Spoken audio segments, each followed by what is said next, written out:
Hallelujah. हम धन्यवाद देते हैं हमारे अच्छे पिता को, धन्यवाद देते हैं हमेशा हमारे साथ, हमारे लिए, हमारी और बने रहने के लिए। आपने प्रॉमिस किया कि मैं कभी भी तेरा इनकार नहीं करूँगा। धन्यवाद देते हैं परमेश्वर, आपकी महान उपस्थिति जो सदा हमारे भीतर हमारे साथ है। आप महान हैं, आप प्रेमी हैं, आप सच्चे हैं, आप विश्वास योग्य हैं परमेश्वर। चाहे सारी दुनिया बदल जाए, आपका प्यार कभी नहीं बदलता।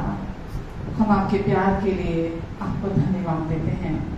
आपके प्यार की शक्ति हमेशा हमारे अंदर है जो हमें आनंदित बनाकर रखती है। उद्धार, महिमा, सामर्थ सब आपके हैं परमेश्वर, और हम दिल से आपको धन्यवाद देते हैं कि आपने अपने अनुग्रह के द्वारा हमारा उद्धार कराया है। हमने विश्वास किया आपके अनुग्रह पर, आपकी कृपा पर, और आपने हम सबको संपूर्ण पापों से उद्धार दिलाया। धन्यवाद। आपकी महिमा गाते हैं, आपकी स्तुति करते हैं, पूरे दिल से आपको आदर देते हैं, आपका सम्मान करते हैं परमेश्वर, क्योंकि आप जैसा कोई नहीं हो सकता। हालेलुया। जितने लोग यहाँ हैं, ऑनलाइन हैं, आने वाले हैं, सबको परमेश्वर आप ब्लेस करें। हर एक के जीवन में परमेश्वर आज आपकी जो भी इच्छा, जो भी योजना, जो भी उद्देश्य है, उसे आप पवित्र आत्मा के द्वारा अपने अनुग्रह से पूरा करने जा रहे हैं।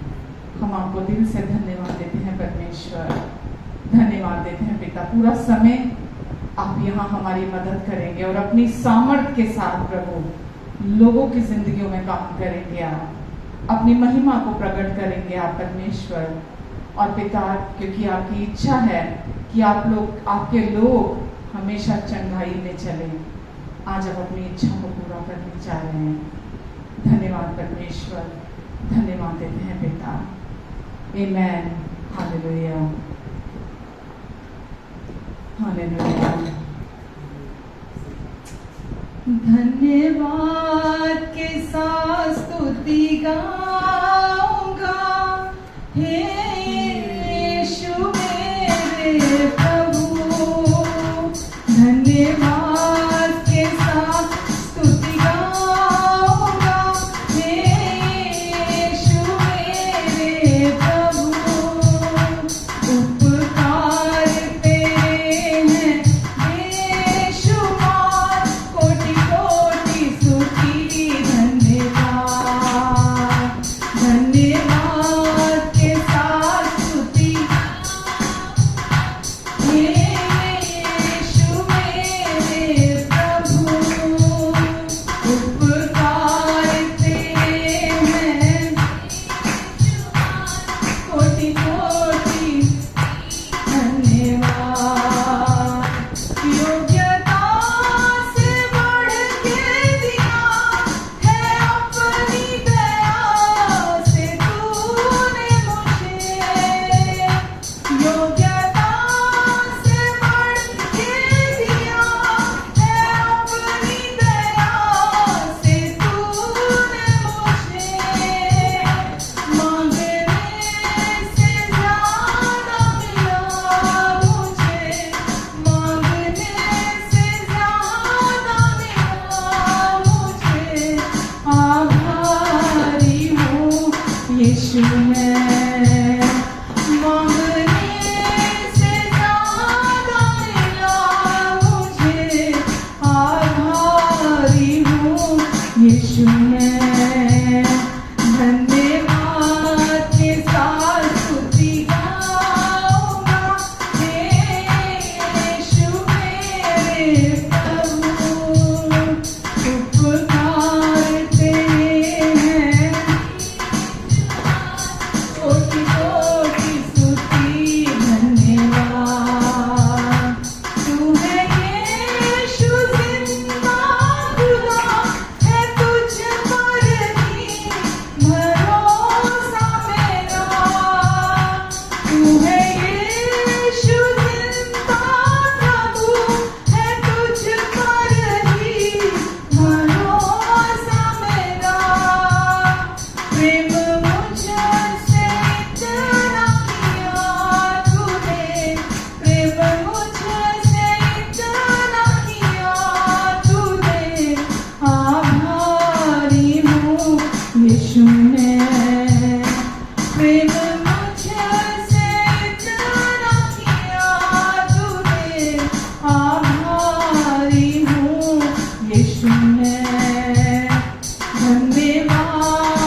उपकार तेरे हैं बेशुमार, कोटि कोटि स्तुति धन्यवाद। हाँ यीशु, हम जब पीछे मुड़कर देखते हैं अपने जीवन में, हम गिन नहीं सकते यीशु जो कुछ उपकार आपने हमारे जीवन में किए।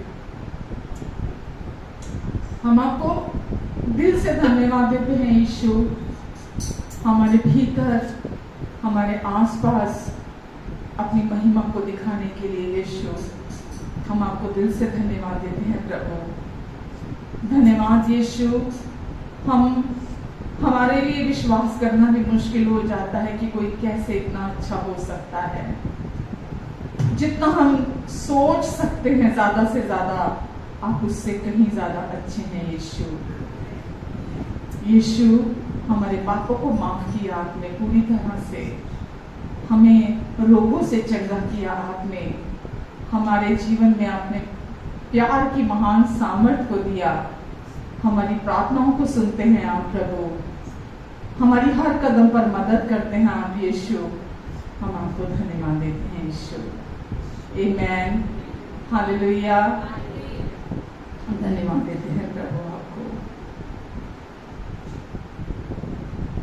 गिन गिन के स्तुति करो बेशुमार तेरे दानों के लिए।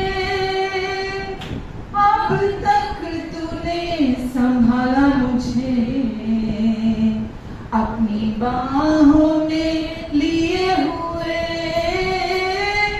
अब तक तूने संभाला मुझे, अपनी बाहों में लिए हुए। गिन गिन के स्तुति करो बेशुमार तेरे दानों के लिए। अब तक तूने संभाला मुझे, अपनी बाहों में लिए हुए। अब तक तूने संभाला मुझे, अपनी बाहों में लिए हुए। गिन गिन के स्तुति करो तेरे शत्रु का निशाना।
रचने वाला तुझ पर रखता है अपनी नजर, तेरा रचने वाला तुझ पर रखता है अपनी नजर।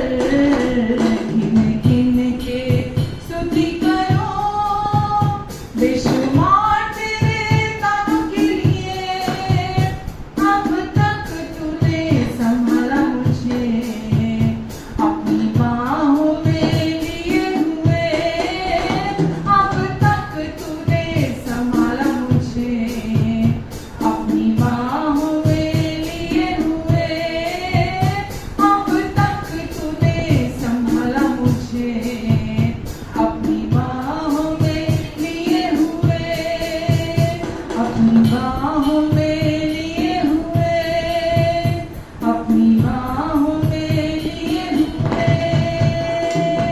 आमेन। वचन प्रॉमिस करता है, जो ये जानता है कि वो परमेश्वर का धर्मी बेटा है, धर्मी बेटी है, शत्रु का कोई भी तीर उसके जीवन में सफल नहीं होता।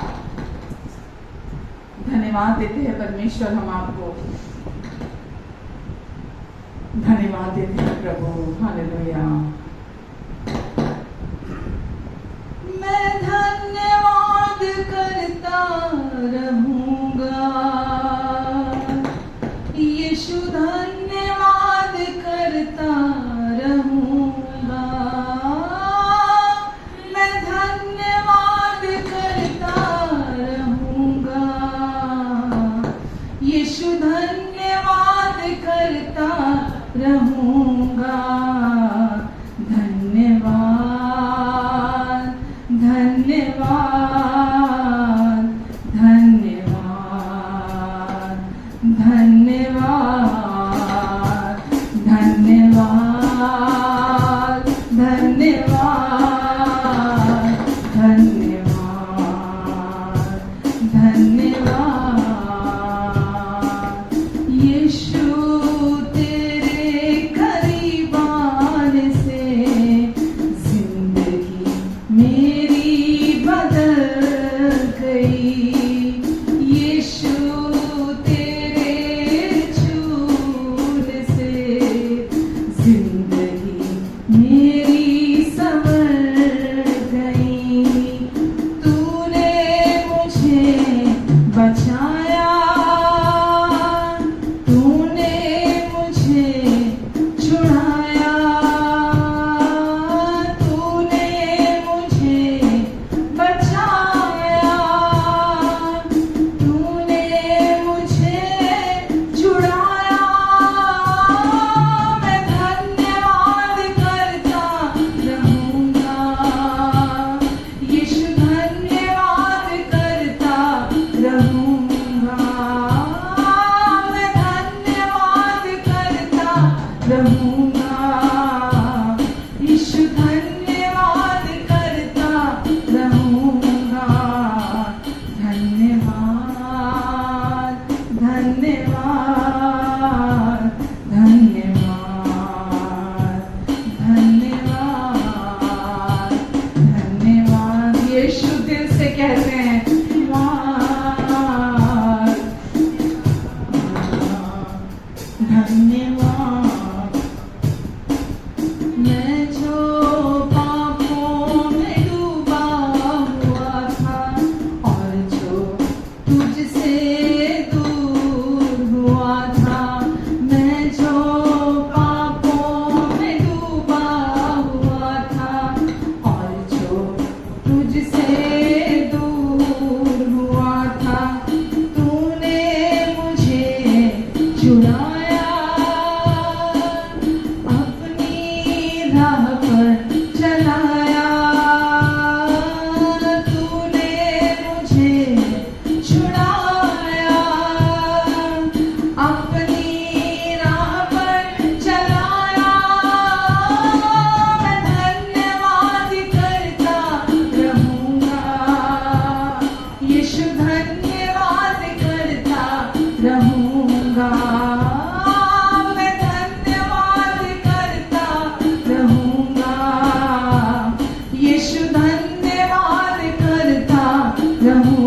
रहूंगा। धन्यवाद धन्यवाद धन्यवाद धन्यवाद धन्यवाद धन्यवाद धन्यवाद धन्यवाद। यीशु ने ऐसा प्रेम जताया, मुझको अपने साथ बिठाया। यीशु ने ऐसा प्रेम जताया, मुझको अपने साथ बिठाया। अपना लहू बहाया, जीवन नया दिलाया।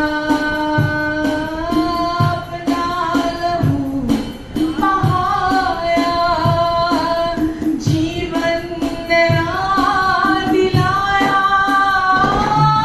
मैं धन्यवाद करता रहूंगा। यीशु धन्यवाद करता रहूंगा। मैं धन्यवाद करता रहूंगा। यीशु धन्यवाद करता रहूंगा। धन्यवाद धन्यवाद धन्यवाद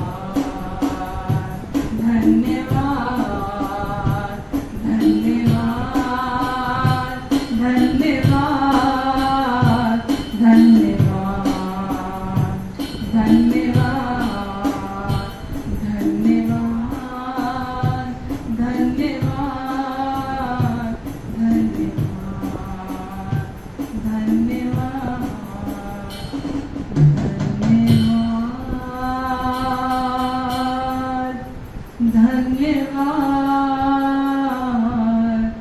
धन्यवाद धन्यवाद।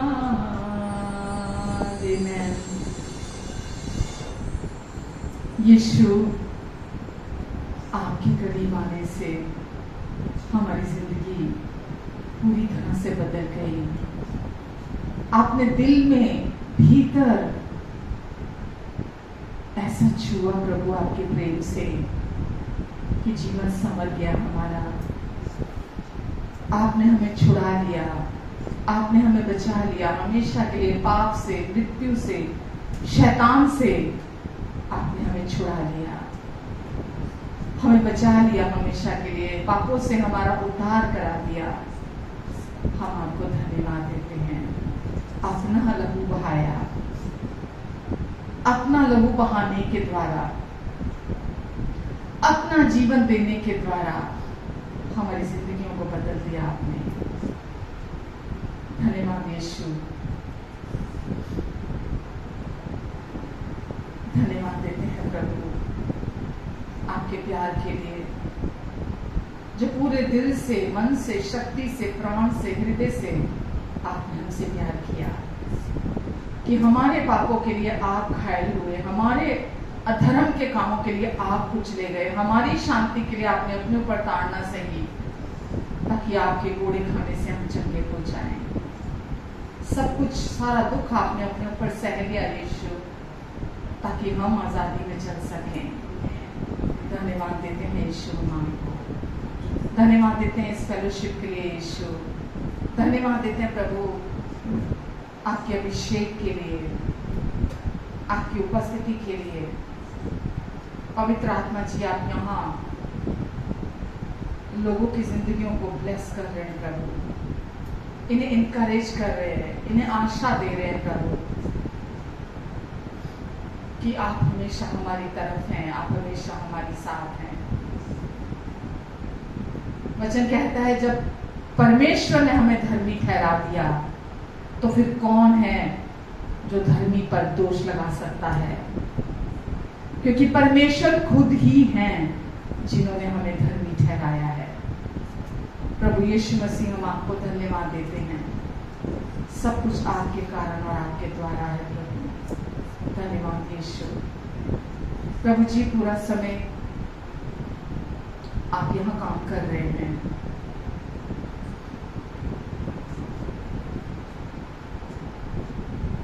जो भी चीज़ की ज़रूरत है आज, आप प्रोवाइडर हैं, आप जानते हैं पहले से ही प्रभु, और आप इनकी ज़रूरतों को पूरा करने जा रहे हैं। धन्यवाद यीशु, धन्यवाद देते प्रभु। आपने कहा मेरा अनुग्रह, मेरी कृपा तेरे लिए बहुत है। यकीन जानिए, आपकी कुछ भी ज़रूरत क्यों नहीं है, आप अंदर से रोते हैं, अगर आप अंदर से चीख रहे हैं, आप अंदर से तड़प रहे हैं क्योंकि आपको कोई हल नहीं मिल रहा, आपको कोई उपाय नहीं दिखाई दे रहा, लेकिन परमेश्वर आपसे कह रहे हैं जो मनुष्य से संभव नहीं है वो मुझसे संभव है। मैं नहीं जानती यहाँ बैठे किस व्यक्ति से परमेश्वर बात कर रहे हैं, या जो हमें ऑनलाइन सुन रहा है, परमेश्वर आपसे बात कर रहे हैं और वो आपसे ये कह रहे हैं, यदि तू विश्वास करे मेरे प्यार पर, जो कुछ मैंने तेरे लिए पहले ही पूरा कर दिया है, तो आज के दिन तू उन सभी क्षेत्रों में उद्धार को देखेगा, उद्धार को देखेगी। आमेन, हालेलुया। परमेश्वर चाहते हैं आप उनकी ओर ताकें, किसी मनुष्य पर भरोसा ना रखें। मनुष्य परिवर्तनशील है, केवल परमेश्वर की ओर देखें, परमेश्वर पर भरोसा रखें, क्योंकि वो सच्चे और विश्वासियों के पिता हैं। और वो इसी समय, एक बार वचन में लिखा है, एक कोढ़ी यीशु के पास आता है और वो यीशु से कहता है कि यदि तू चाहे तो तू मुझे शुद्ध कर सकता है। यीशु ने आगे से कहा, ये तूने क्या कहा कि यदि तू चाहे? यीशु ने कहा, मैं तो चाहता हूं कि तू शुद्ध हो जाए।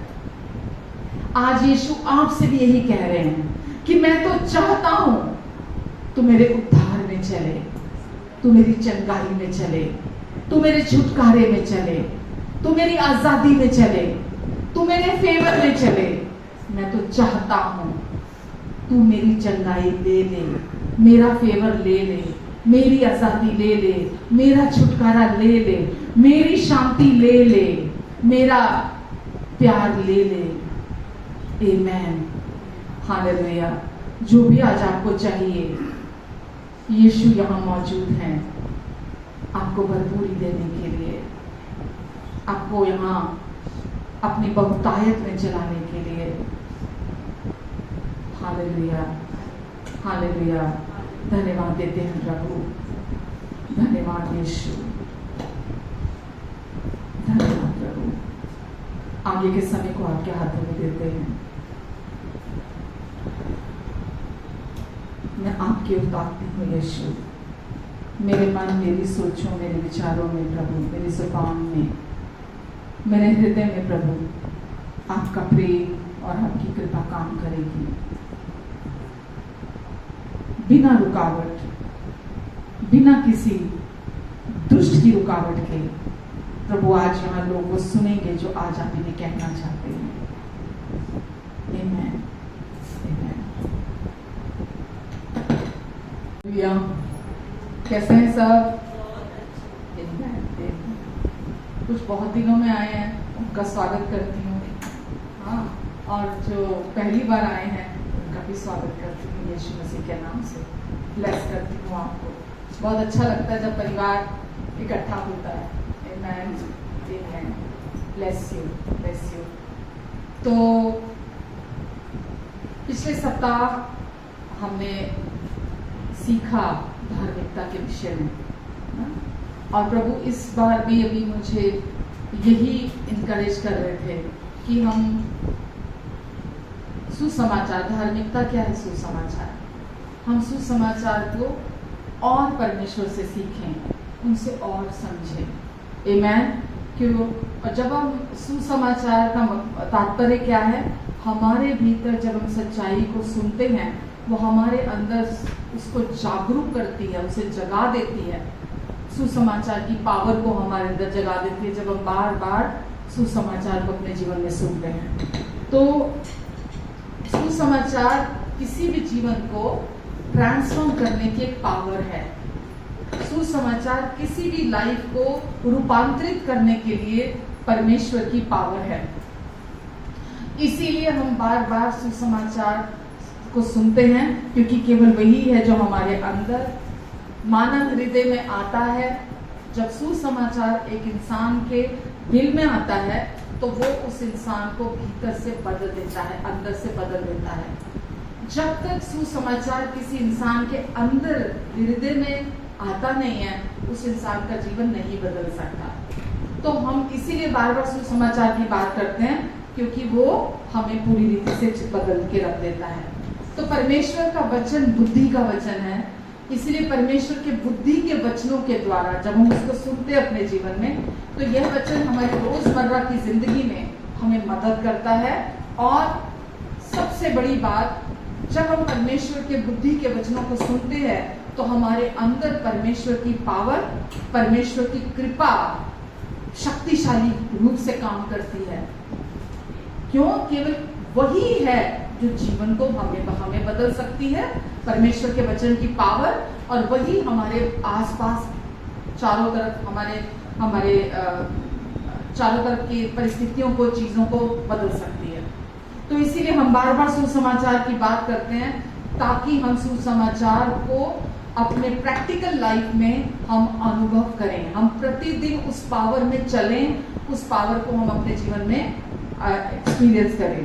तो अगर हम देखें कि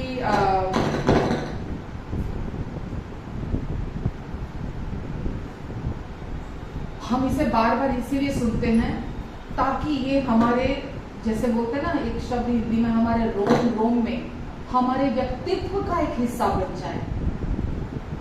सुसमाचार हमारी पर्सनैलिटी, हमारे व्यक्तित्व का हिस्सा बन जाए।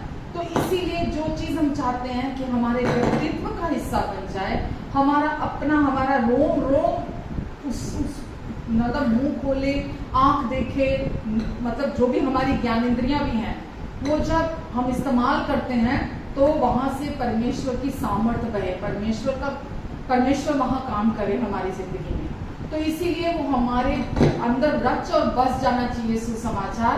और जो चीज हम सुनते हैं, आज हम वो हैं जो हमने पास्ट में सुना है, जो हमने अपने अंदर भरा है, आज हम वो हैं। आने वाले कल में जो हम बनना चाहते हैं, आज हम उसे सुनेंगे, अपने अंदर भरेंगे, रचने देंगे, बसने देंगे, ताकि जो सुसमाचार की पावर हमारे अंदर परमेश्वर की कृपा और शक्ति को बहाल करना चाहती है, परमेश्वर की कृपा और परमेश्वर की शक्ति बिना रुके हमारे अंदर काम करना चाहती है, शक्ति यानी कि परमेश्वर की पावर, परमेश्वर की सामर्थ्य, तो वो हमारे अंदर से बह सके, हमारे अंदर से काम कर सके। तो जब हम यीशु में नहीं आए होते, उसके पहले डाउट्स हमारे जीवन में और अनसर्टेनिटी हमारे जीवन में भरी होती है।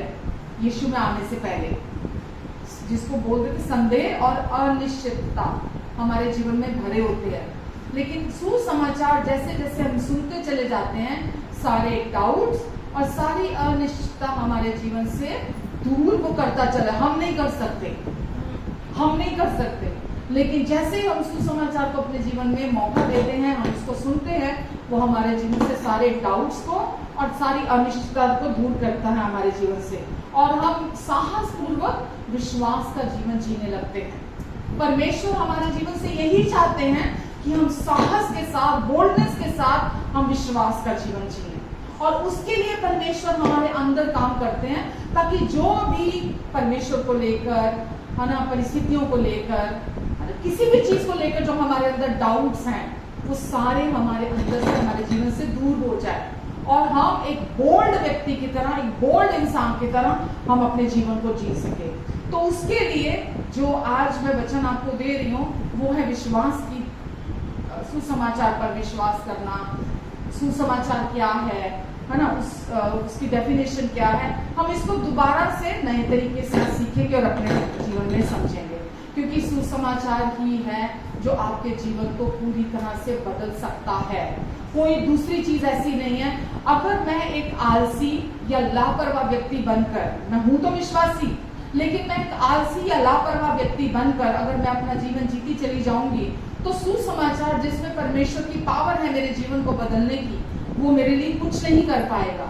तो इसीलिए हम सुसमाचार को अपने जीवन में सुनते हैं, ग्रहण करते हैं, सुसमाचार ही है जो हमारे जीवन में पावरफुली हमारे अंदर काम करता है, और जितने भी डाउट्स हैं कि जो भी हमारे अंदर परमेश्वर की इच्छा के विरुद्ध है, हम उससे छुटकारा प्राप्त करते हैं। आप समझ रहे मेरी बात को? तो इसीलिए सुसमाचार को के प्रति जागरूक रहना हर समय, और उसके प्रति तत्पर रहना, उसके लिए कान खुले रहना, उस पर अपनी आंखें लगाकर रखना, अपने मन में उसके बारे में सोचना, हर सिचुएशन में उसको फोकस में रखते हुए चलना।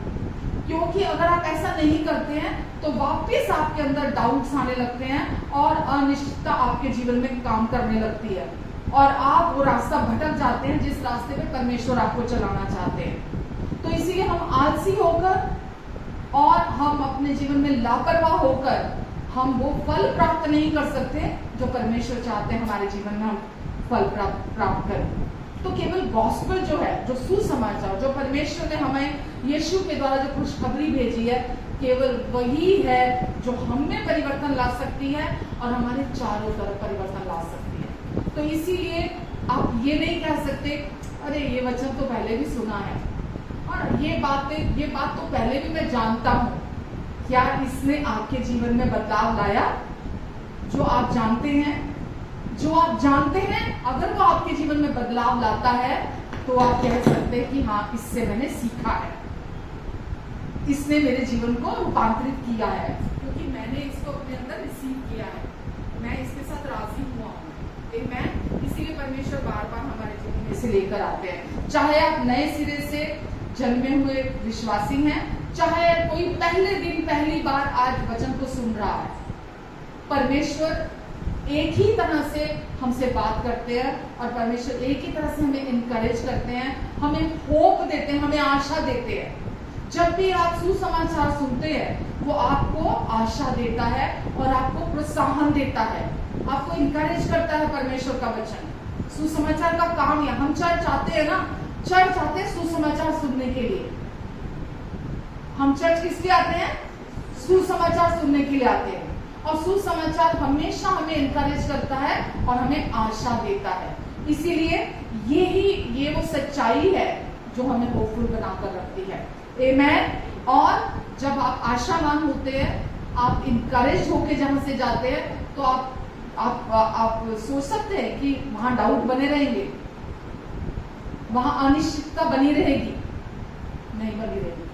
तो होपफुल होना, आशावान होना और इनकरेज होकर जाने का मतलब यही है कि जब आप गॉस्पेल को सुन रहे हैं, जब आप परमेश्वर के वचन को सुन रहे हैं, तो कोई डाउट नहीं रहता मन के अंदर परमेश्वर को लेकर, वचन को लेकर, क्योंकि वचन परमेश्वर का बुद्धि का वचन है।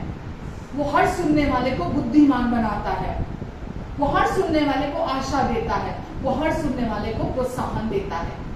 आमीन। जब आप उसको ध्यान से सुनते हैं, जब उसके साथ आप राजी होते हैं, तो हम सबके जीवन में, हमारे हृदय में सुसमाचार एक गहरा प्रभाव डालता है। हमारे अंदर पहले डालता है, फिर हमारे आसपास, हमारे चारों तरफ सुसमाचार गहरा प्रभाव डालता है। हालेलुया। तो इसीलिए कितना इंपॉर्टेंट है, समझ रहे हैं? इसको रोज सुनना, इसको बार बार सुनना, क्योंकि केवल सुसमाचार ही है जिसमें परमेश्वर की सामर्थ काम करती है। आमीन।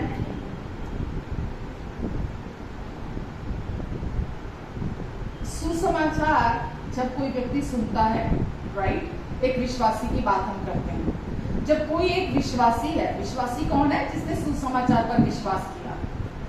वचन में लिखा है विश्वास के द्वारा अनुग्रह से हमारा उद्धार हुआ। तो हमने किस पर विश्वास किया? सुसमाचार पर हमने विश्वास किया। तो आपके और मेरे अंदर सुसमाचार की अपार क्षमता परमेश्वर ने डाल दी है।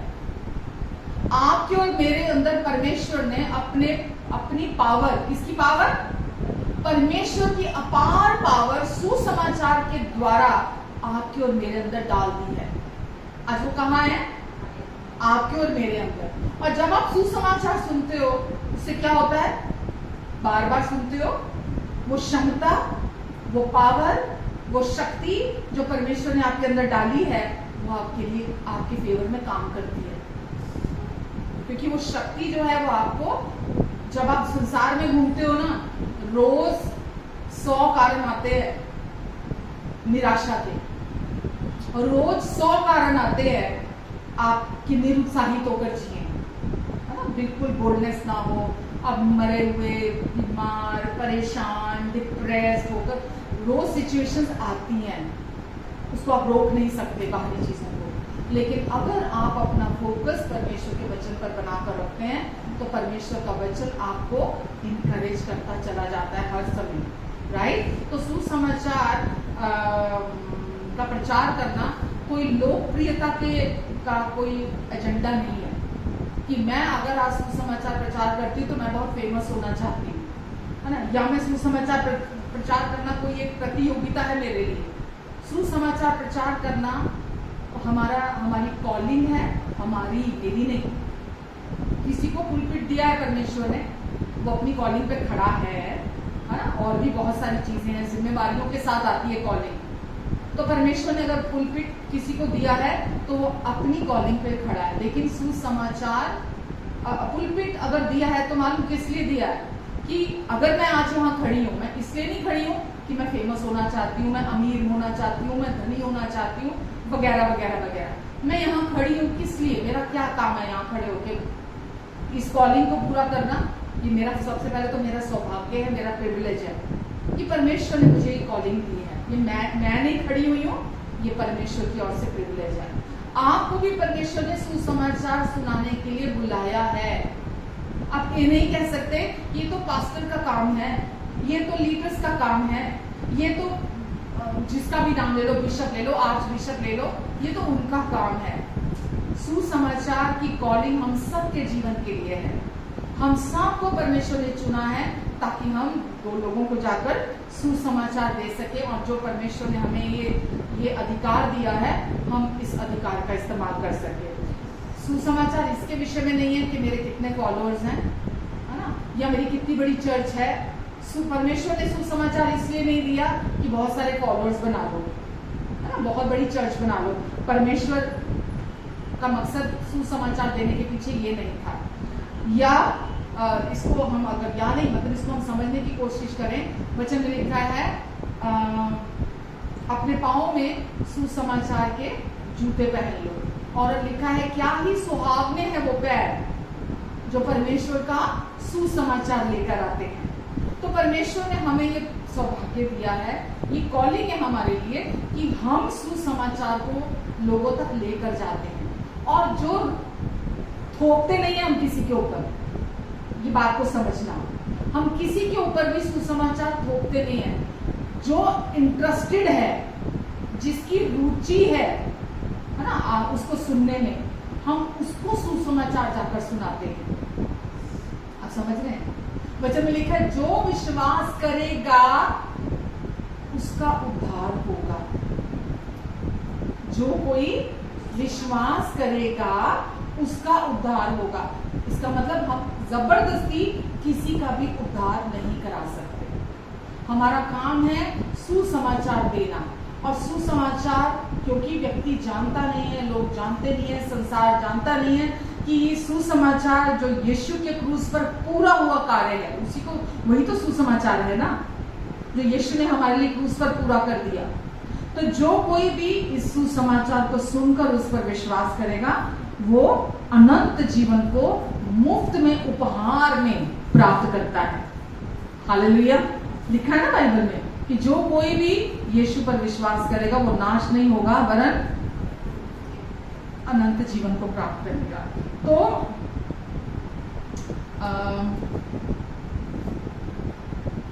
जो लोग कार्य प्रणाली कर्मों के नीचे दबे हुए हैं, जो लोग ये सोचते हैं मैं कुछ करूंगा तो परमेश्वर कुछ करेंगे, मेरे पर आधारित है, मेरे कर्मों पर, मेरे प्रदर्शन पर, मेरी कोशिशों पर परमेश्वर का फेवर, परमेश्वर का प्यार, परमेश्वर की आशीषें आधारित हैं, उन लोगों को जाकर सुसमाचार सुनाना। किनको सुसमाचार सुनाना? जो लोग व्यवस्था के बोझ तले दबे हुए हैं, नियमों के बोझ तले आज भी दबे हुए हैं, जो कंडीशनल प्यार को सुन रहे हैं अभी भी, है ना, उनको परमेश्वर के उनको आज़ादी का सुसमाचार सुनाना, उनको बताना कि यीशु ने उनके लिए पहले ही इस काम को पूरा कर दिया है। आमेन। यीशु ने कुछ बाकी नहीं छोड़ा। और परमेश्वर चाहते हैं हम मसीह के जीवन का भरपूर आनंद उठाएं। लेकिन जब तक कोई व्यक्ति कार्य मानसिकता में है ना, जब तक कोई व्यक्ति व्यवस्था की मानसिकता में चल रहा है, नियमों की मानसिकता में चल रहा है ना, अभी तक वो जानता नहीं है यीशु ने क्या कर दिया है। क्या वो व्यक्ति मसीह का जीवन जो यीशु देने आए थे, बहुतायत का जीवन, उसका आनंद उठा सकता है? क्यों नहीं उठा सकता? क्योंकि उसका सारा ध्यान, उसका सारा फोकस अभी तक अपने कार्यों पर है, अपने परफॉर्मेंस पर है कि मुझे ये करना है, क्योंकि मैं ये करूंगा तो मुझे ये प्राप्त होगा, मैं ये नहीं करूंगा तो मुझे ये नहीं प्राप्त होगा। आमेन। तो ये कोई फेमस होने का एजेंडा नहीं है कि कोई व्यक्ति मतलब इसीलिए परमेश्वर का एजेंडा क्या है? परमेश्वर का एजेंडा नहीं है किसी को भी फेमस कि मैं एक दिन प्रतिभा को चुनूंगा। फॉर एन एग्जाम्पल, है ना, उदाहरण के तौर पे बोल रही हूँ, मैं एक दिन प्रतिभा को चुनूंगा, प्रतिभा को मैं बहुत फेमस कर दूंगा, प्रतिभा को मैं बहुत अमीर बना दूंगा, प्रतिभा को मैं ये कर दूंगा, प्रतिभा को मैं वो कर दूंगा। ये परमेश्वर का एजेंडा कभी भी नहीं है, क्योंकि सुसमाचार हमारे विषय में नहीं है, सुसमाचार यीशु के विषय में है। और जब कोई व्यक्ति सुसमाचार प्रचार करता है, काम करता है, जैसा कि चेलों ने किया, अगर आप बाइबल में देखते हैं, चेलों ने सुसमाचार प्रचार किया और बाइबल कहती है वो इतने लोकप्रिय हो गए। उनका वो लोकप्रिय नहीं, कोशिश नहीं कर रहे थे लोकप्रिय होने की। उनका कोई एजेंडा नहीं था कि हम प्रचार करें, सुसमाचार लोगों तक पहुंचाएं तो ताकि हम लोकप्रिय हो जाएं, हम लोगों के नजरों में बहुत ऊंचे उठ जाए, हमारा नाम हो जाए, हमारे पास बहुत धन हो जाए। उनका एजेंडा नहीं था, लेकिन क्योंकि उन्होंने वचन में लिखा कि वो सुसमाचार प्रचार कर रहे थे तो वो लोकप्रिय होते चले गए, वो फेमस होते चले गए। तो आपका और मेरा भी एजेंडा फेमस होना नहीं होना चाहिए, बहुत धनी होना नहीं होना चाहिए, बहुत नाम कमाना नहीं होना चाहिए, बहुत ज्यादा लोगों के मतलब हम ये कोशिश करें कि अरे कैसे भी करके दुनिया तक कोने कोने तक मेरा नाम पहुंच जाए। समझ रहे हैं आप मैं क्या बोल रही हूँ? सुसमाचार यीशु ने जो क्रूस पर कर दिया पूरे जगत के लिए, उसके बारे में है कि जो कोई उस पर विश्वास करेगा वो अनंत जीवन उपहार में, गिफ्ट में प्राप्त करेगा। ये सुसमाचार है। आमेन। उसको सारे पापों से संपूर्ण माफी मिल जाएगी जो सुसमाचार पर विश्वास करता है। तो ये सुसमाचार हमारा नहीं है, ये किसका है? परमेश्वर का सुसमाचार है जिसका हम प्रचार कर रहे हैं। आमेन। और यही अच्छी खबर, और इतनी अच्छी खबर है कि जब आप किसी को पहली बार बताते हो तो विश्वास करना मुश्किल हो जाता है कि ऐसे कैसे परमेश्वर ने सारे पाप माफ कर दिए, ऐसे कैसे परमेश्वर कुछ नहीं, सजा नहीं देंगे, दोष नहीं लगाएंगे, दंड नहीं देंगे, न्याय नहीं करेंगे, ऐसे कैसे हो सकता, ऐसे थोड़ा कर सकते हैं परमेश्वर। क्योंकि व्यक्ति जब सुनता है उसको सुनकर विश्वास करना भी इतना मुश्किल हो जाता है, क्योंकि ये इतनी अच्छी खबर है, ये इतनी अच्छी खबर है कि विश्वास करना भी मुश्किल हो जाता है। आमेन। हालेलुया। तो ये एजेंडास के साथ सुसमाचार कभी प्रचार नहीं करना, ना मुझे ना आपको, फेमस होने के लिए, धनी होने के लिए। जबकि आज बहुत सारे लोग ये इस वजह से कर रहे हैं कि कैसे कलीसिया से पैसे ऐंठ लें, कैसे कुछ करके वो अपने आप को बहुत फेमस कर लें। तो लोग आज इस तरफ जा रहे हैं। आपको और मुझे परमेश्वर बता रहे हैं यहाँ पर कि हमको सुसमाचार यीशु के बारे में है, और हमको इस बात को समझना है गहराई तक कि ये यीशु के बारे में। जब आप यीशु को ऊंचा उठाते हैं, सुसमाचार को ऊंचा उठाते हैं, सुसमाचार कहाँ है? आज आपके अंदर है। जब आप सुसमाचार को ऊंचा उठाते हैं तो आप खुद नीचे नहीं रह जाते हैं, आप भी ऊंचे उठते हैं। तो हम ईमानदारी से, सच्चाई से, पूरे हृदय से हम सुसमाचार के सेवक बनकर परमेश्वर का सुसमाचार प्रचार करते हैं, क्योंकि आज भी लोग दुनिया में चर्चिज में हजारों लाखों अनगिनत लोग आज भी बंधनों में फंसे हुए हैं। आज भी वो व्यवस्था के अधीन चल रहे हैं। आज भी उनको पता नहीं है यीशु क्या करने आए थे। मैंने पहले भी बोला, हम गीत गाते, मैं खुश हूँ छुड़ाया यीशु ने, मैं खुश हूँ छुड़ाया यीशु ने, मैं खुश हूँ छुड़ाया यीशु ने, गाओ महिमा हालेलुया। इससे और गाना हम कैसे गाते हैं, मैं खुश हूँ छुड़ाया यीशु ने, मैं खुश हूँ ऐसे छुड़ाया। ये सेलिब्रेशन का सॉन्ग है, या मैं खुश हूँ ऐसे होता है, खुशी ऐसे जाहिर होती है। हम कैसे गीत गाते हैं कि मैं खुश हूँ, यीशु ने पाप से, मृत्यु से, शैतान से, व्यवस्था के श्राप से मुझे छुड़ा लिया है। यीशु जो व्यवस्था को तोड़ने का श्राप आता था, उससे भी यीशु ने मुझे छुड़ा लिया है। तो मैं खुश हूँ कि यीशु ने मुझे छुड़ा लिया है। आमीन। तो सुसमाचार में हमारा फोकस यीशु पर होना चाहिए, क्योंकि यीशु के बिना सुसमाचार नहीं है। यीशु की वजह से आज आप छुड़ाए गए हो, बचाए गए हो पाप से, यीशु की वजह से छुड़ाए गए हो मृत्यु से, यीशु की वजह से छुड़ाए गए हो शैतान से, यीशु की वजह से छुड़ाए गए हो व्यवस्था के श्राप से, हर बीमारी से, हर उलझन से, हर एक कॉन्सिक्वेंसेस से।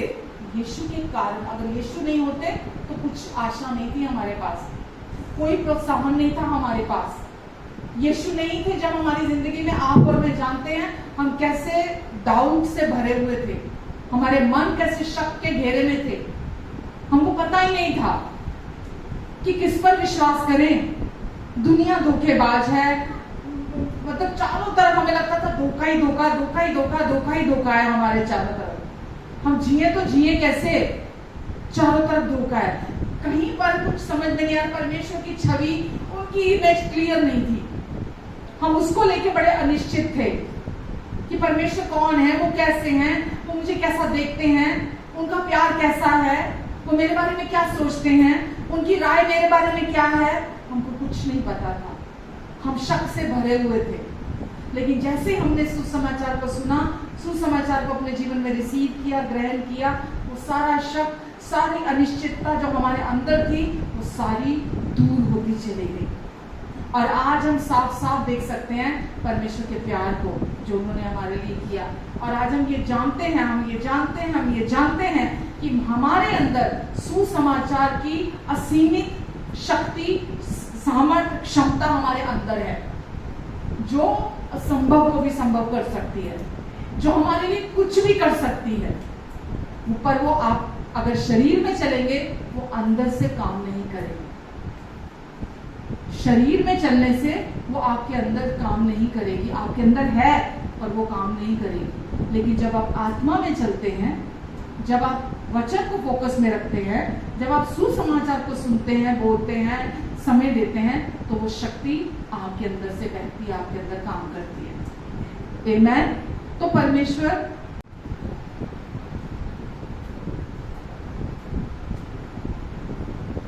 तो आज मैं फिर बात यही कर रही हूँ कि तो फिर सुसमाचार क्या है, राइट? सुसमाचार क्या है? सुसमाचार किसके लिए है? जब हम सुसमाचार या गॉस्पेल या खुशखबरी कहते हैं तो वो क्या है? हम उसे ही सुनने के लिए और उसे ही आगे बताने के लिए हम चुने गए। आप समझ रहे हैं? हम उसको ही सुनने के लिए और आगे लोगों को बताने के लिए हम चुने गए हैं सुसमाचार को। आमीन। तो क्या है सुसमाचार? रोमियो 1 खोलो।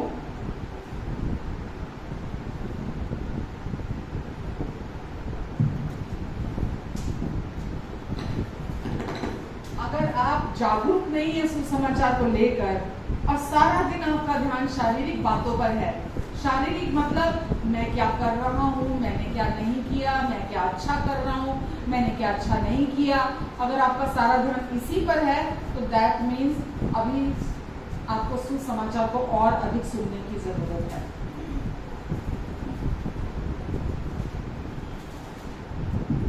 रोमियो 8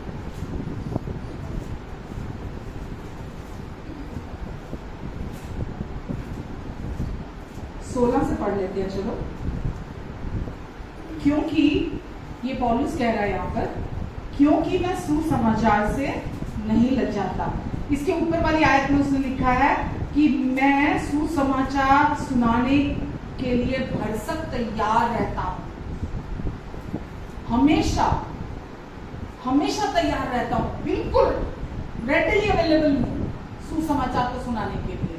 तो मैं सुसमाचार को सुनाने के लिए भरसक तैयार हूं। आगे लिखा है, क्योंकि मैं सुसमाचार से नहीं लजाता। मैं सुसमाचार से नहीं लजाता, इसलिए कि वह हर एक विश्वास करने वाले के लिए, पहले तो यहूदी फिर यूनानी के लिए, उद्धार के निमित्त परमेश्वर की उद्धार के निमित्त परमेश्वर की सामर्थ्य है। अब यहाँ एक बात क्लियर कर दूं, उद्धार केवल पापों से उद्धार नहीं है, पापों से मोक्ष नहीं है।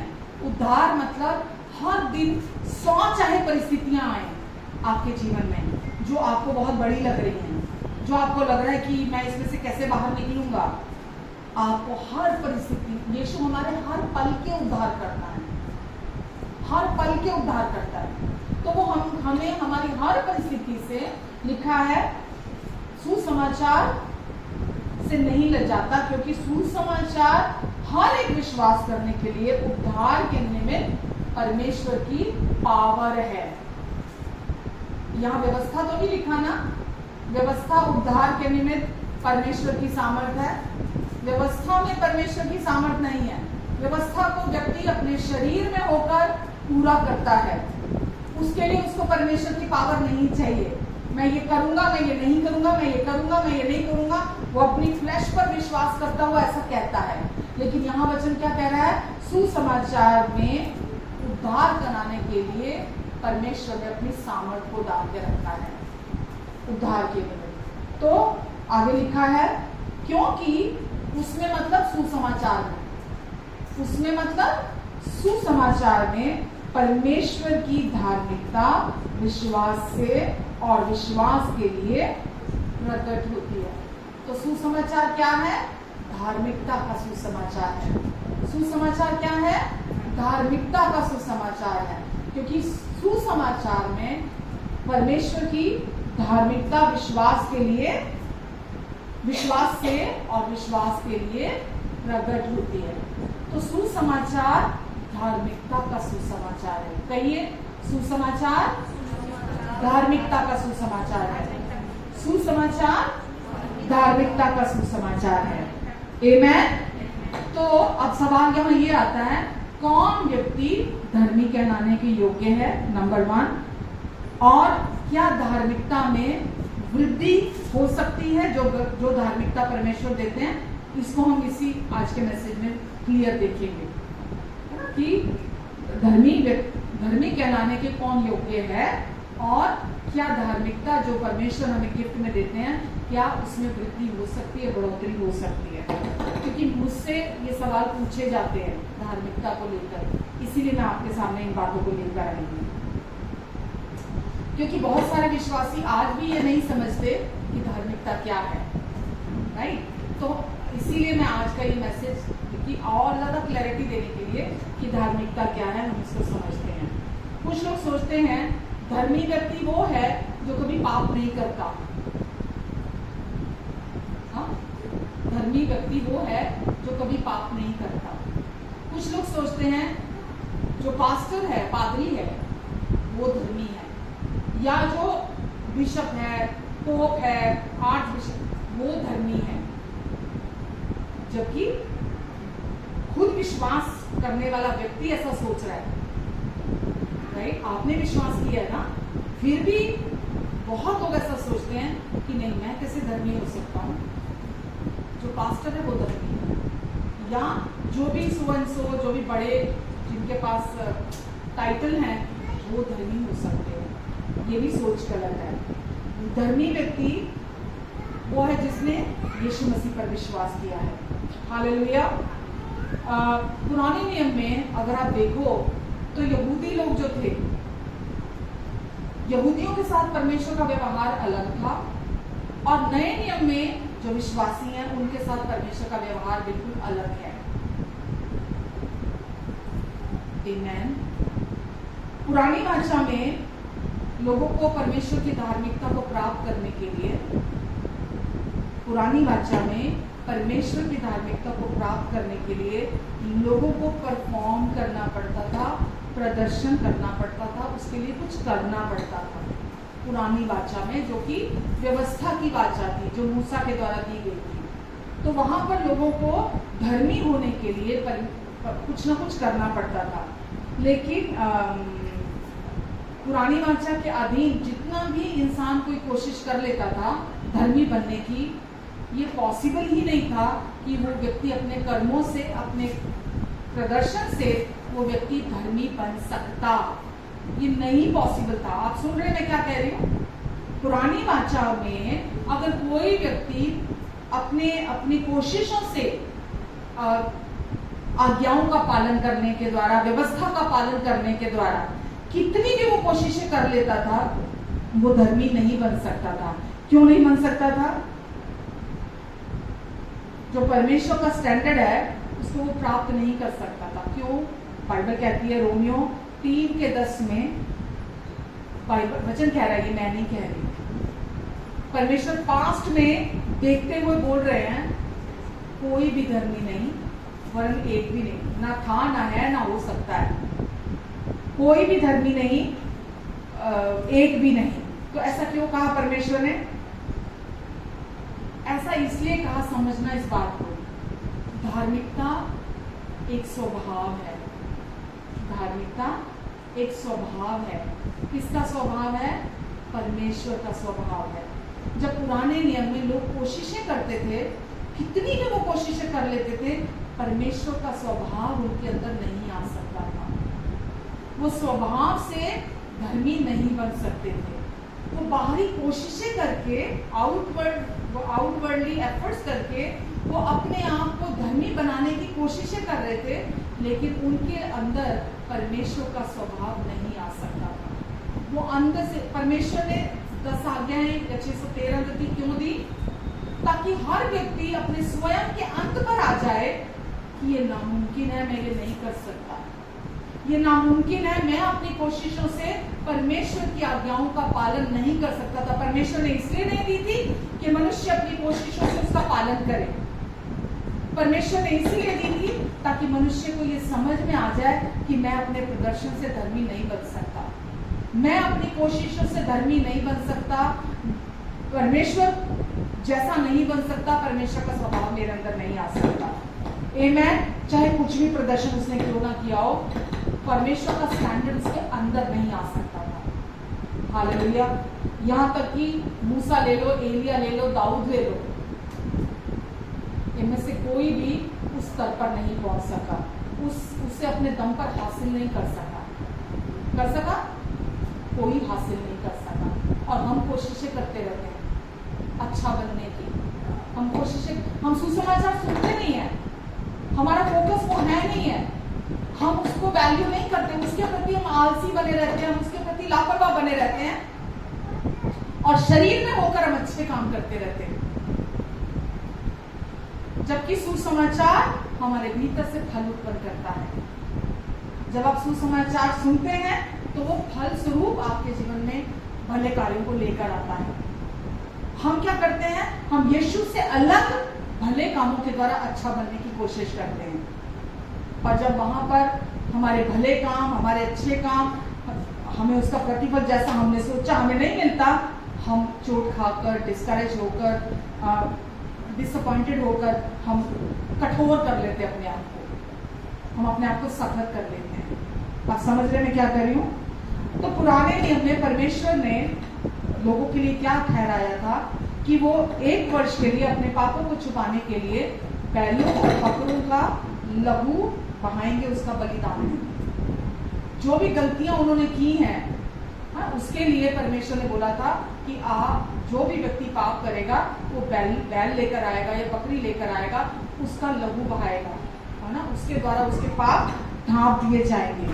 तो वो उसका साइन था, है ना, कि इस व्यक्ति ने बलि चढ़ा दी है, अब टेम्पररी कुछ समय के लिए उसके पाप ढक दिए गए हैं, ढक गए।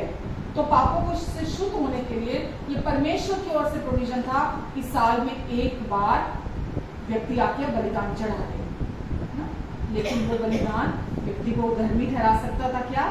नहीं, वो टेम्पररी उसके पाप ढांप दिए जाते थे केवल। इब्रानियों अगर आप देखते हैं, इब्रानियों 10 में लिखा है, इब्रानियों 10 का 1 और 3-4, 10 का 1 और 3-4, क्योंकि व्यवस्था जिसमें आने वाली अच्छी वस्तुओं की छाया तो है, क्योंकि व्यवस्था जिसमें आने वाली अच्छी वस्तुओं की छाया तो है, और लेकिन वस्तुओं का स्वरूप नहीं, वास्तव में नहीं है।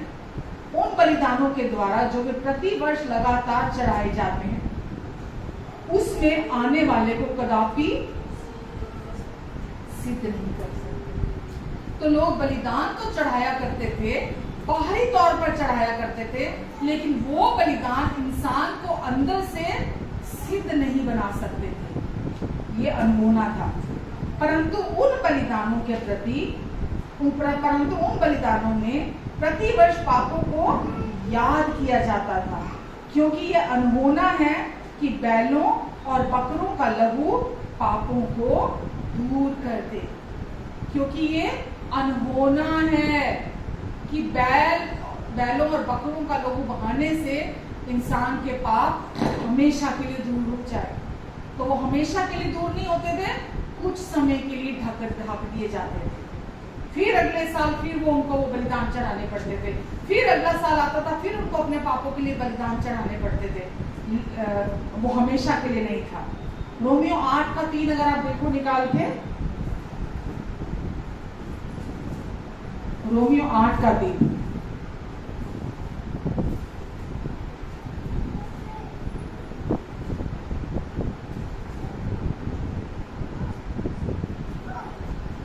क्योंकि जो काम व्यवस्था शरीर के कारण दुर्बल होकर ना कर सकी, व्यवस्था नहीं कर सकी शरीर के दुर्बल होने की वजह से, उसको परमेश्वर ने किया, अर्थात अपने ही पुत्र को पाप में शरीर की समानता में और पाप बलि होने के लिए भेजकर शरीर में पाप पर दंड की आज्ञा दी।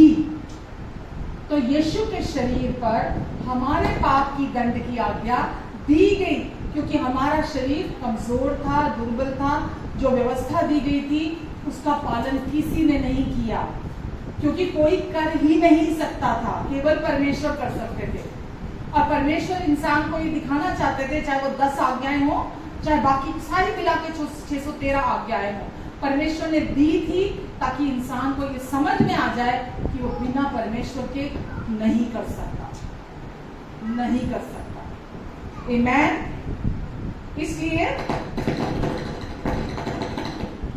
उनके प्रदर्शन के बाद भी परमेश्वर का स्टैंडर्ड, उनका जो स्वभाव था परमेश्वर का, उनके अंदर नहीं आ सकता था,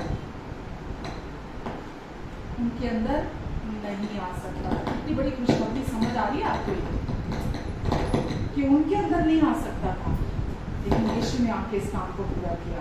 बाइबल में लिखा है, लेवी व्यवस्था 16 के 17 में लिखा है कि जब प्रीस्ट भी अंदर जाता था, पुजारी भी अंदर जाता था लोगों के लिए बलिदान चढ़ाने के लिए, तो पहले वो अपने और अपने घराने के लोगों को पाप से शुद्ध करने के लिए पहले वो अपने लिए बलिदान चढ़ाता था, उसके बाद वो लोगों के लिए बलिदान चढ़ा सकता था। क्योंकि एक भी धर्मी नहीं, कोई धर्मी नहीं था, प्रीस्ट भी धर्मी नहीं था। मैं नहीं कह रही, वचन कह रहा है। लेवी व्यवस्था देखो 16 का 17,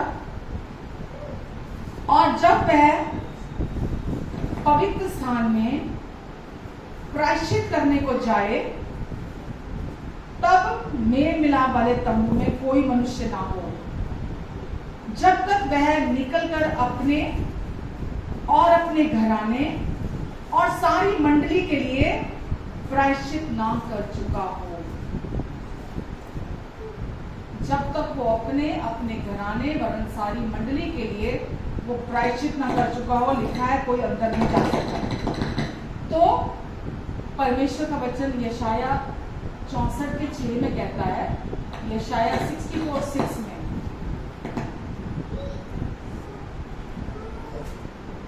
कि हम सब एक अशुद्ध वस्तु के समान हैं और हमारी सारी धार्मिकता मैले फटे कीचड़ों के समान है। जो हम भले काम करते हैं, जो हम अपनी धार्मिकता को बनाने की कोशिश करते हैं, अपनी धार्मिकता को कमाने की कोशिश करते हैं अपने प्रदर्शन, अपने कर्मों के द्वारा, परमेश्वर उसको देख के क्या बोलते हैं? घृणा करते हैं। एक सैनिटरी नैपकिन जो गंदा वाला होता है, उसको देख के कितनी घृणा आती है। मैले फटे चिथड़े उसको ही बोलते हैं। वचन में लिखा है, जब परमेश्वर किसी को सेल्फ राइचियसनेस में बने हुए देखते हैं ना, कि एक व्यक्ति अपनी नजरों में, है ना, स्व धार्मिकता में बना हुआ है, वो अपने कर्मों पर, अपनी कोशिशों पर, अपने प्रदर्शन पर बोस्ट करता है। वो सुसमाचार पर बोस्ट नहीं करता, वो अपने कार्यों पर बोस्ट करता है। तो वचन में लिखा है, परमेश्वर बोलते हैं, तुम्हारे धर्म के काम मेरे सामने मैले फटे चित्रों के बराबर है। परमेश्वर को पसंद नहीं। परमेश्वर को अगर कोई चीज पसंद नहीं है ना, तो स्वधर्मी व्यक्ति परमेश्वर को पसंद नहीं है, हम्बल व्यक्ति पसंद है। स्वधर्मी पसंद नहीं है, जो अपने कार्य गिनता रहता है ना, मैंने ये किया, मैंने ये किया, मैं इतना अच्छा हूं, मैंने ये किया, मैंने ये किया, या मैंने ये नहीं किया। जो लो सेल्फ स्टीम में भी चलते हैं, है ना, जो यीशु की तरफ नहीं देखता, यीशु ने क्या कर दिया मेरे लिए, भले मैं आज कमजोर हूं, है ना। लास्ट वीक भी हम ये बात कर रहे थे, परमेश्वर ने जगह से मूर्खों को चुन लिया ताकि ज्ञानवानों को लज्जित करे, निर्बलों को चुन लिया ताकि बलवानों को लज्जित करे। तो हम वचन में लिखा, जो घमंड करे वो, चाहे वो लो सेल्फ स्टीम वाला बंदा है, चाहे वो कुछ है, जो घमंड करे वो प्रभु में अवश्य घमंड करे, क्योंकि यीशु हमारी धार्मिकता है, यीशु हमारी पवित्रता है, यीशु हमारा छुटकारा है, यीशु हमारी बुद्धि है। आमेन। आज हम अंदर से खाली नहीं है। आज ये परमेश्वर की बुद्धि आपके अंदर है, परमेश्वर की धार्मिकता आपके अंदर है, परमेश्वर की पवित्रता आपके अंदर है, परमेश्वर का छुटकारा आपके अंदर है। आप एक कमजोर व्यक्ति नहीं है। अगर कोई बोस्ट करता है अपने कर्मों पर, तो वचन में क्या हमने पढ़ा? एक भी धर्मी नहीं, कोई भी नहीं। और परमेश्वर कहते हैं, तुम्हारे जो धर्म के काम है, स्वधार्मिकता के काम है, मेरे लिए वो गंदे सैनिटरी नैपकिन के समान है। हम जब अपने कामों, अपने प्रदर्शन पर बोस्ट करते हैं, घमंड करते हैं कि मैं कितना अच्छा हूं, मैं कितना भला हूं, मैं कितना नेक हूं, तो परमेश्वर बोलते हैं वो मेरे सामने मैले फटे चित्रों के समान है। आमेन। और वो मैंने जैसे पहले सप्ताहों में बता रही थी, वो आपके जीवन में अनुग्रह को बहने नहीं देता। आपको समझ में नहीं आता मेरे साथ हो क्या रहा है, पर अनुग्रह को चोक कर देता है। स्वधार्मिकता अनुग्रह को चोक कर देती है। आप उतना ही प्राप्त करते हैं जितना आप अपनी चतुराइयों से, लतुराइयों से, अपनी कोशिशों से, अपने शारीरिक एफर्ट से, अपने परफॉर्मेंस से आप दुनिया वाले तो प्राप्त कर रहे हैं, परमेश्वर का फेवर नहीं प्राप्त कर पाते आप। हालेलुया। परमेश्वर क्या कहते हैं? हम समझे वचन को, जैसा मैं हमेशा बोलती हूँ, राइटली डिवाइड करें। पुरानी वाचा जो स्वधार्मिकता के बारे में थी, नई वाचा जो परमेश्वर की धार्मिकता के बारे में। पुरानी वाचा में लोगों को परफॉर्म करना पड़ता था, है ना, प्रदर्शन करना पड़ता था धर्मी करने के लिए, लेकिन नई वाचा में आज सारा प्रदर्शन यीशु ने हमारे लिए पूरा कर दिया। यीशु ने इतना अच्छा परफॉर्म किया है कि आज हमको परफॉर्म करने की जरूरत नहीं है। हालेलुया। यीशु ने सब काम को परफेक्टली पूरा कर दिया है। हालेलुया। तो दो तरह की धार्मिकता है, एक इंसान की अपनी धार्मिकता जो वो अपने कार्यों, अपनी कोशिशों, अपनी परफॉर्मेंस के द्वारा कमाता है, और दूसरी है परमेश्वर की धार्मिकता। दुनिया में कितनी धार्मिकता है? दो धार्मिकता। एक इंसान जो खुद कमाता है, जो परमेश्वर की ओर से एक्सेप्टेबल नहीं है, जिसको परमेश्वर एक्सेप्ट नहीं करते, अपने एफर्ट से अच्छा बनना, अच्छी बनने की कोशिशें करना, है ना, अपने आप को सही ठहराना, ये इंसान का काम है। लेकिन जो परमेश्वर की धार्मिकता में चलता है वो केवल यीशु पर बोस्ट करता है, अपने कामों पर नहीं। आमीन, हालेलुया। तो मनुष्य की धार्मिकता प्रदर्शन के द्वारा आती है, परमेश्वर की धार्मिकता यीशु मसीह पर विश्वास करने के द्वारा आती है। किस पर? सुसमाचार पर विश्वास करने के द्वारा आती है। जब कोई व्यक्ति पूरे दिल से सुसमाचार पर कि यीशु ने उसके लिए क्या कर दिया, कितना अच्छा परफॉर्म कर दिया, उसके संपूर्ण पापों से डील कर लिया, पास्ट, प्रेजेंट और फ्यूचर के सारे पापों से धोकर उसे शुद्ध कर दिया। पहले व्यक्ति हर साल बलिदान चढ़ाता था तो भी वो शुद्ध नहीं हो पाता था, लेकिन यीशु के एक ही बलिदान के द्वारा हम हमेशा के लिए धर्मी, पवित्र और सिद्ध ठहरा दिए गए हैं। यीशु के एक ही बलिदान के द्वारा। वो हमारा याजक नहीं, महायाजक है। पुराने नियम में याजक भीतर और बाहर आया जाया करते थे। पुराने नियम में याजक के लिए अंदर कोई कुर्सी नहीं होती थी, वो बलिदान चढ़ाने जाता था, बलिदान चढ़ाकर वहां खड़ा रहता था, बैठने की जगह नहीं होती थी, वो बलिदान चढ़ाकर बाहर आ जाता था। लेकिन यीशु वचन में लिखा है, अपने एक ही बलिदान के द्वारा हमें हमारे पापों से शुद्ध करके पिता के दाहिनी ओर जा बैठा, क्योंकि काम पूरा हो गया है। हमें धर्मी बना दिया है यीशु ने, हमें पवित्र ठहरा दिया है यीशु ने। अब आप पूछेंगे कहाँ? आपके भीतर, आपकी आत्मा में। जब आपने विश्वास किया सुसमाचार पर, यीशु मसीह पर विश्वास किया, तो आप अपनी आत्मा में पूरी रीति से परमेश्वर के समान बना दिए गए। आमीन। और ये उपहार के तौर पर परमेश्वर ने आपको दिया है। धार्मिकता उपहार में मिली है, पवित्रता उपहार में दी है, सिद्धता उपहार में दी गई है आपको, बुद्धि उपहार में दी गई है आपको, छुटकारा उपहार में दे दिया गया है आपको। आमीन। और ये सब आपके अंदर है, परमेश्वर ने आपके अंदर डाल दिया है। आमीन, हालेलुया। रोमियो 10:1-3 पढ़ते हैं।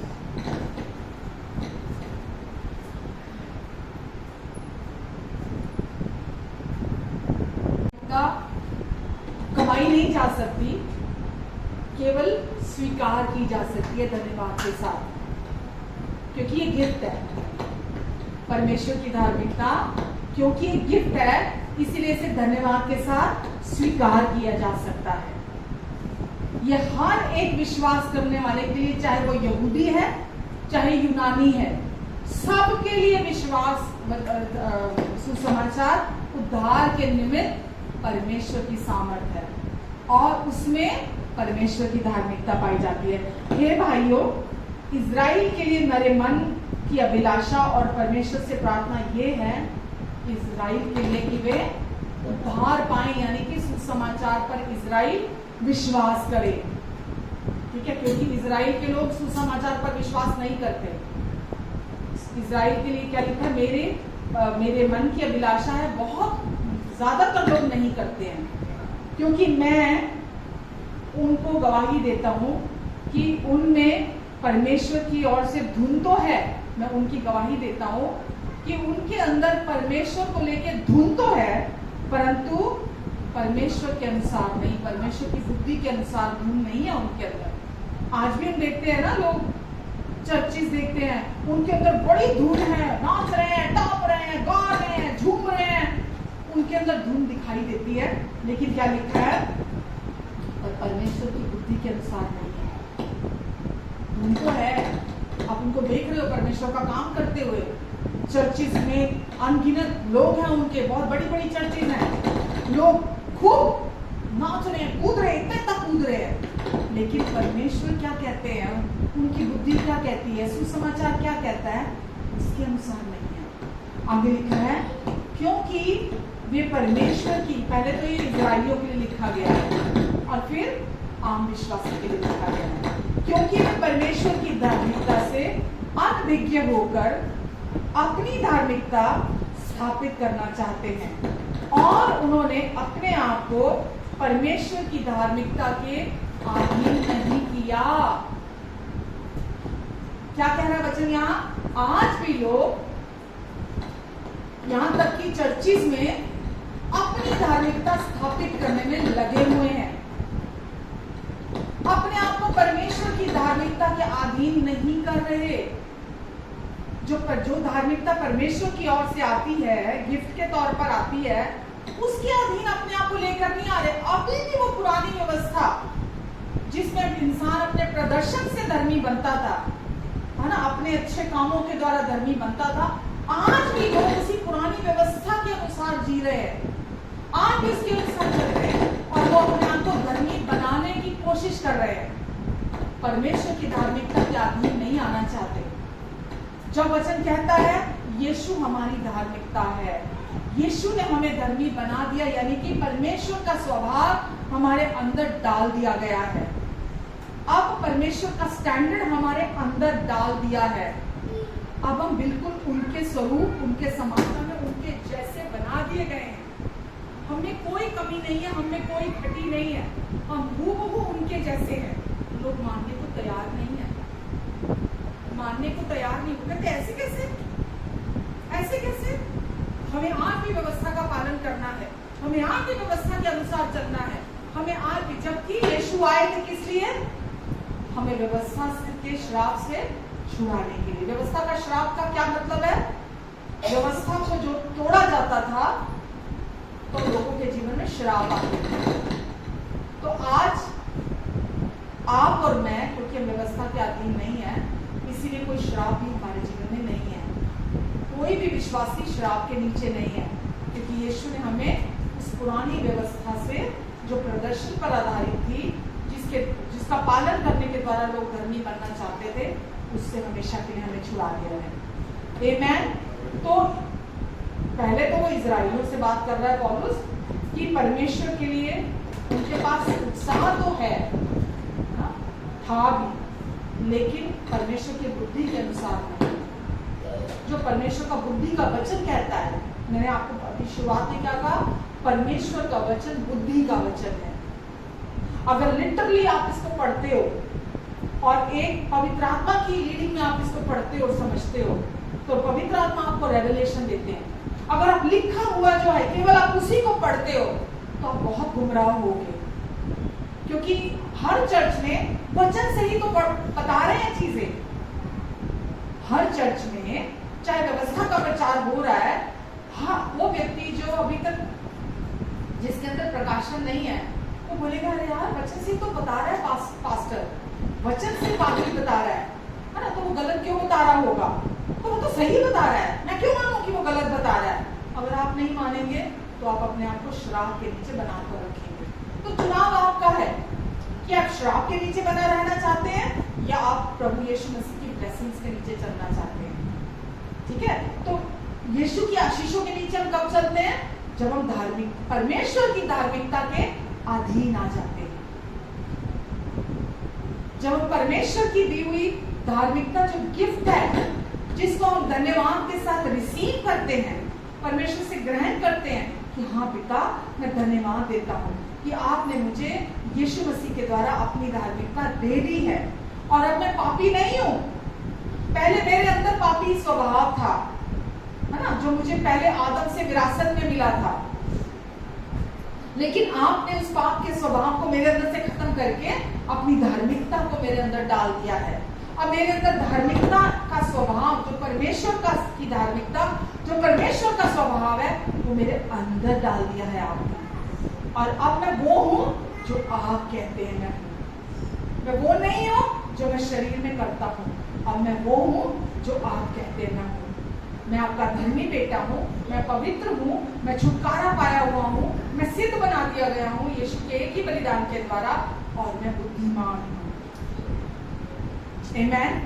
आप उस धार्मिकता के साथ जब तक राजी नहीं होते, आप उसके अधीन नहीं लेके आते अपने आप को। जब आप उसके साथ राजी होते हैं तो वो आपके अंदर परमेश्वर के का स्वभाव है जो आपके अंदर डाला गया है।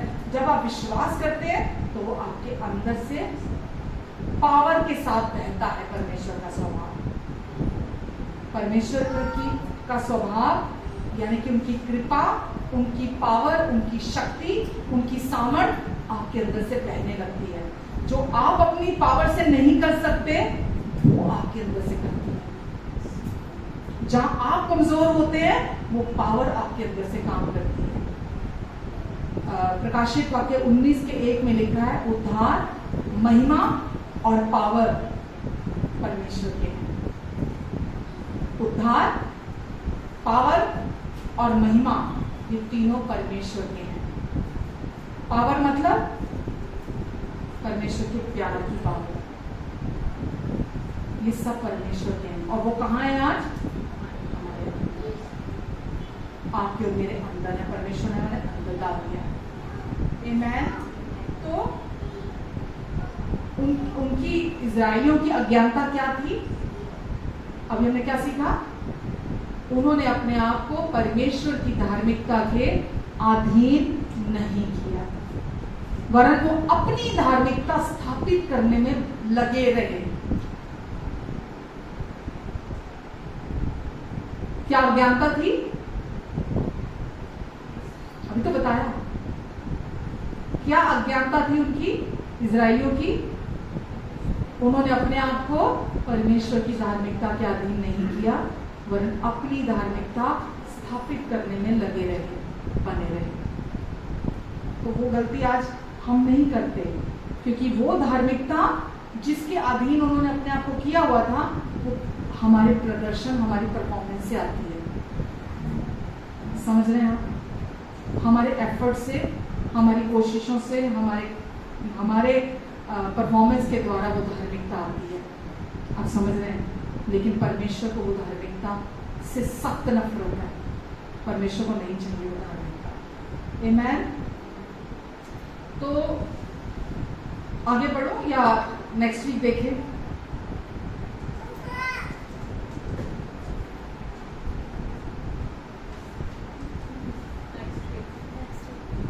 आपको आज भी यहां तक समझ में आया? इसको जरा जस्ट कर लो, इसको अपने अंदर खा लो जरा, कि परमेश्वर का फेवर काम धार्मिकता के द्वारा करता है।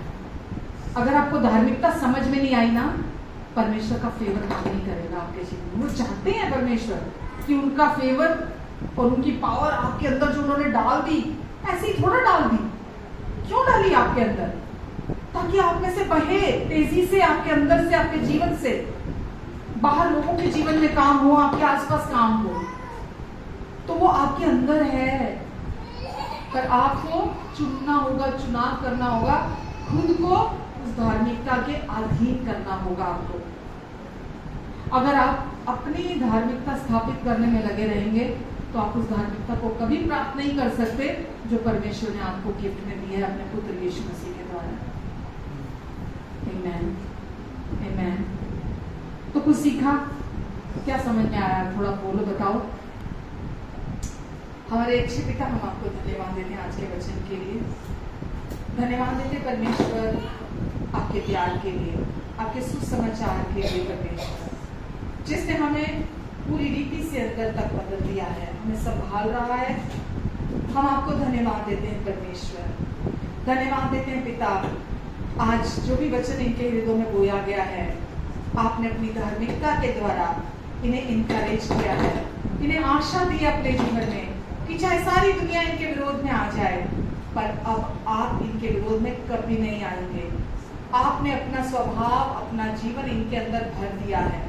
और प्रभु, अब आप हैं जो पवित्र आत्मा के द्वारा इन्हें भीतर से बाहर चलने के लिए आप सिखाएंगे और मदद करेंगे। धन्यवाद देते हैं यीशु। धन्यवाद प्रभु, जितने लोग ऑनलाइन भी हैं प्रभु, उन सबको भी आपके हाथों के नीचे लाती हूँ। सब पर आप अपना अनुग्रहकारी हाथ बनाकर रखेंगे, सबके आने और जाने पर अपने आशीष को ठहराएंगे, सबके मुख पर अपने मुख के तेज को चमकाएंगे।